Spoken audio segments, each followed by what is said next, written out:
Terence Crawford says sometimes you got to let fights pass you by, and at this point, he doesn't really see himself fighting Errol Spence. We're going to talk about that in this video. Yo, what up, Fight World? It's your boy Ego, and I'm back with some more boxing. Please, listen up. I don't know how you found my video, but somehow, some way you made it. Please help others arrive at the content by throwing a like on the video. It takes a few seconds. It's free, it's seamless, it's simple, and it helps others find the content. So please throw a like on the video. Let's get it. Let's get this ish. Let's get this ish. Top of the morning. Terence Crawford did an interview with Brian Custer on his podcast. This is what Terence Bud Crawford had to say regarding a fight with Errol Spence. At this point, he says, quote, "I really don't see us fighting, to tell you the truth. Man, the fight has been talked about for years and years and years. That's a fight I've been wanting since I came to the division when Errol Spence became the #1 guy in the division after Keith Thurman. I called for Keith Thurman before I was even a world champion in the division. Sometimes you just got to let those fights pass you by." He goes on to say, "I never want to get in a situation like the Manny Pacquiao fight. Here it is in 2021, and I was promised the Manny Pacquiao fight in 2015. He goes on to say, "So I never want to get in the same situation as Manny Pacquiao with Errol Spence. So I just let it pass me by and move on to the next. There's a lot of good fighters that Terence Crawford can be facing, like right now. Shawn Porter is a great fighter. November 20th, we're going to put on a tremendous show. It's going to be a barn burner," end quote. My thoughts, at this point, I don't even really know what to say. I know what to say, but it's real redundant at this point. But for the sake of my channel, and I'm a content creator, so I got to curate content. And this is something that came across the desk, so let's talk about it. For me, it's really confusing to hear Terence Bud Crawford in recent 2-3 years do interviews. Reason being is because, to me, it's a little all over the place. One minute he'll say, I need the Errol Spence fight, and I want the Errol Spence. Then he said, I'll do the fight for 50-50 split only, or it has to be 60-40 in my favor after Errol Spence said he gets the lion's share of the money. And then a little bit after that point, Terence Crawford started kind of shutting down and closing off regarding the fight, and he was saying things to the respect of, I don't think the fight will happen. And that's kind of his latest tune. It's been like, I don't think the fight's gonna happen, and saying things similar to that.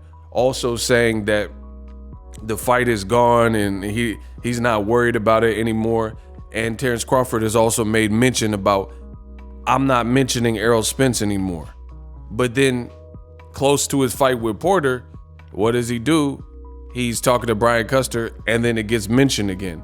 So my thing is just as a man and as a true alpha, I really believe that you just got to be congruent with what you say, the words and messages. So for me, I don't like to block off exits or close doors that I may need to exit out of or use. And that's just who I am. So I've been doing this boxing stuff. I've been online making money a decade plus, and I don't regret nothing that I've said. You would think after all these years, I got a lot of great support, but I also have haters. You would think if I was saying crazy things earlier in the day, that would be used against me. But I've been a true consummate professional since I got on the internet, because that's just who I am as a person. Yeah, I have fun. We have some jokes and stuff like that, but I also don't make a habit of saying things that I'll later regret, by and large. And when I'm giving my opinions and commentary, it's just that. And that's where the buck stops. But I don't believe in burning bridges and things like that. And Terence Crawford, based on past interviews, he kind of burned certain bridges in terms of, hey, I'll never talk about Errol Spence again. And I feel like that's a bit too strong, especially knowing boxing media and knowing you'll be doing interviews and you'll be moving forth through your career, and it could be a talking point.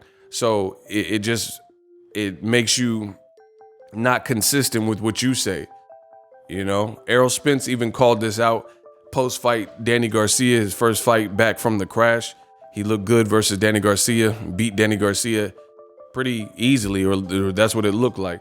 And Errol Spence was asked questions about Terence Crawford, and post-fight at the presser, when he was at the podium on the mic, Errol Spence said, "Hey, Terence Crawford said he don't need me. Why'd he come to my fight? Why you mention? I probably wouldn't go to his fight." That's what he said.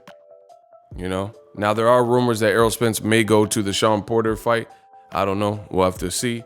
But at that given time, he says that, like, why does he keep mentioning me? He said he don't need me. Why does he keep mentioning me? End of story. And that's the thing that is rather confusing to me with Terence Crawford.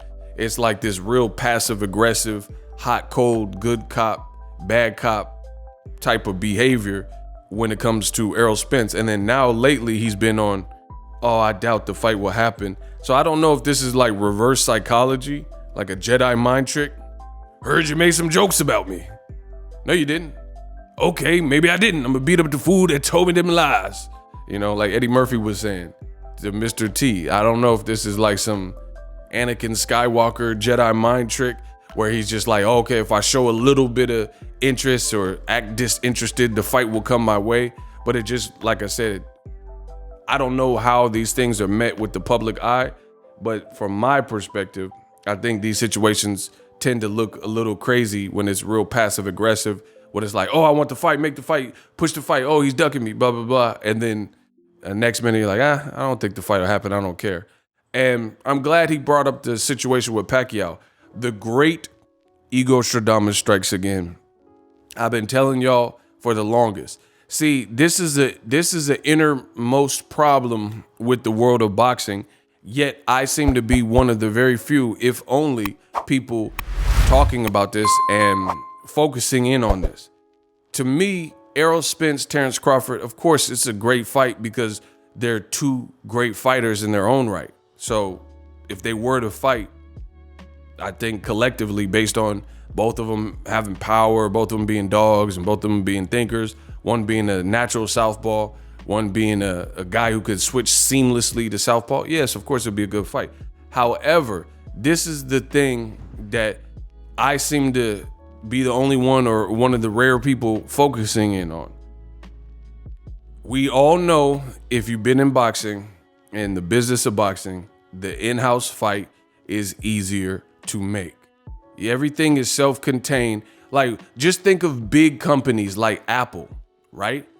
Apple, if they don't want to use a micro USB port, because then they have to get with companies that manufacture micro USBs, guess what? They make a proprietary cable like the Lightning connector. And then now to use an iPhone 13 Pro Max, to use an iPad Air, iPad Mini, you got to use, in some of those situations on some of those phones, you got to use the Lightning proprietary cable that they came out with, the Apple Lightning connector. Reason being, when you make everything in-house, it's that much easier. You don't have to worry about people hooking up necessarily other brands or whatever. You can make it at your manufacturing plant, right? So it's no different in boxing. So you'll see, like, for example, even my business, you can outsource, but why would I need to outsource something that I have in-house? Like equipment. I got all the tech, all the gear that I need, so I don't have to rent gear from somebody else. You guys get what I'm saying? I got a ton of microphones, lighting, multiple cameras galore, etc. So I don't gotta go to borrow lenses or one of those companies to rent camera equipment to do this job. However, if you were a car dealership and you wanted to shoot a commercial, you're probably not in the way of having all that gear, so you're gonna have to rent the gear or just go out and purchase the gear. So that's a quick lesson on business. And the thing is, Terence Crawford, Errol Spence, old media will plaster that in the atmosphere and say, that's the fight, needs to happen. But as Terence Crawford just mentioned, he was on Top Rank. Pacquiao at the time was on Top Rank, and then they never fought. And he says he was promised a fight from 2015, and it's 2021 going on 2022. We have a month and a half until a brand new year. So that is a bigger issue. And then you look at Top Rank particularly, they also have a current situation like that where Shakur Stevenson's going ham, calling out Oscar Valdez every single moment he can and pushing for the fight. Valdez is with Top Rank. They're both Olympians, yet that's not happening. And then you even see some people in media talking about, oh, Navarrete, who's not even in the division, needs to move up and fight Valdez. Or, ooh, what if Shakur fought Gervonta Davis? That is a propaganda. That is an agenda, because why would you be pushing for Shakur Stevenson versus a guy, Tank Davis, who he has at least some type of relationship with, you know, in terms of being friends? They're not in the same weight class and they're not with the same people. So, you know, it's going to be much harder to facilitate that fight. But then Oscar Valdez and Shakur Stevenson is right there. As some people say, if that was a snake, it would have bit me, is right in front of your face. And then that's not the fight being pushed for. So I'm glad that Terence Crawford mentioned the Pacquiao situation, because this is exactly what I've been telling you. So until promoters get these problems done, you see it with Eddie Hearn and DAZN as well. You see DAZN and DAZN writers, DAZN reporters, or Eddie Hearn, and they'll clamor for Demetrius Andrade to get Charlo, but they won't give Andrade top names. Jaime Munguia, why is he fighting Rosado this weekend when Jaime Munguia is Andrade's mandatory, right? And they're both with DAZN at the moment. Canelo was with DAZN for 6 to 8 fights. They didn't give Andrade that fight. You know, they didn't give Triple G or Caleb Smith or Billy Joe Saunders and put that fight on DAZN. So to me, this is a much, much bigger issue. You know, as far as Crawford, he has to get past Porter.